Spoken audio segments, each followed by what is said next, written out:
Hi, it's Keith, and today I'm going to teach you how to do Haa breathing.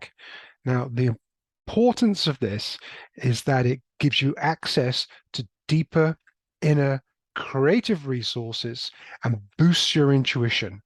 So you can solve problems more easily, get inspiration more easily, and make more empowered decisions using the enormous power of your mind and the natural forces of the universe. And it's essentially a workout for your intuition. We work on the brow chakra called Ajna. Now, it doesn't matter to me whether you believe in the chakra system or not, it just works. So trust the process and get the results. And what we do is we strengthen your psychic senses. We supercharge the intuitive faculty that all of us have deep within us. And it's a bit like going to the gym. You know, if you go to the gym once and just do one workout, it basically has no effect. You might as well have not bothered in the first place. But if you go every day or several times a week at least, over time, you'll get stronger and fitter and better. And that's why this is a daily practice that can be done every single day. On the plus side, it only takes 5 minutes, and that is all you need. Uh, Also, like going to the gym, when you've been going regularly and you've built up that level of strength and fitness, you don't actually have to go every day in order to maintain it. You can maintain it, you can just top it up basically on a less frequent basis if you want to, because you could keep going and get even fitter and stronger over time. And so this is how it goes. It is called Haa breathing. And the first thing you need to do is breathe. Now, sure, we can all breathe, but you need to know how to breathe properly for this. And it is like the yogic breath. It's like a belly breath, like what babies do. So when you breathe in from the bottom of your abdomen and your belly pooches outwards. So it's like, and then we're breathing in all the way up to the collarbone, holding it for a moment, and then we breathe out all the way down, pulling the abdomen in at the end to squeeze the last bit out. Don't force it, just pull it in gently. And the stomach kind of returns back in when you do the out breath. And we're breathing in through the nose and out through the mouth. Now, here's where Haa breathing differs to other regular yogic breaths. What we're going to do is we're going to constrict the throat. The throat will be somewhat constrained so that the the air can come out, but we're trapping the energy of it. And the principle behind this is that when we breathe in, we're not just breathing in air, we're also breathing in energy.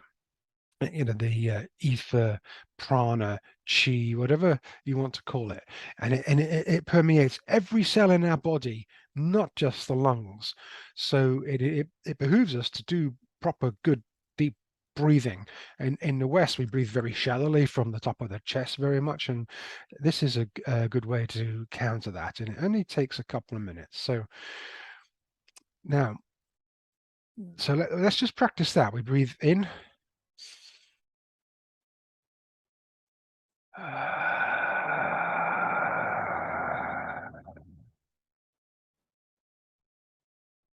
And out through the mouth, constricting the throat. Now, as you can hear, with the throat constricted, you get that sort of Darth Vader breath. And that's what you want. You want to hear that. If you can't hear that, you're not constricting it enough. So constrict it a bit more. And if the vocal cords kick in and it goes, uh, that's too much. You've gone too far. So just let it off a little bit and just do it like this.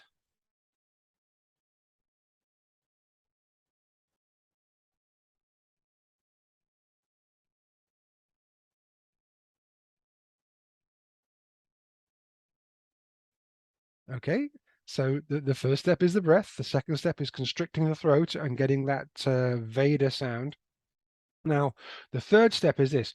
As you constrict the throat and breathe out, with your mind, you imagine the energy coming out through the back of your head.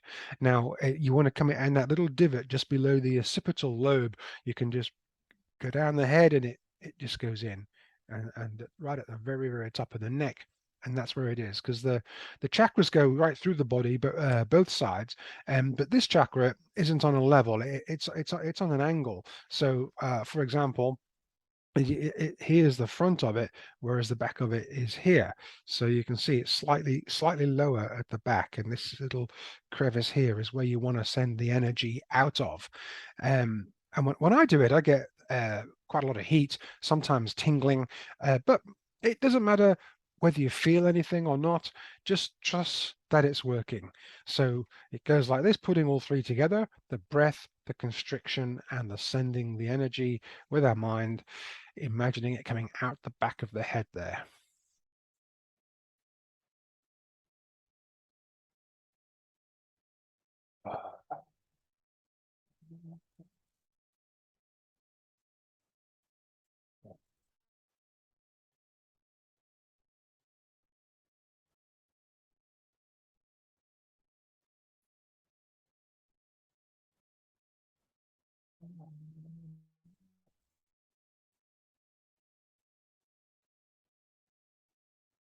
I can feel it getting hot already.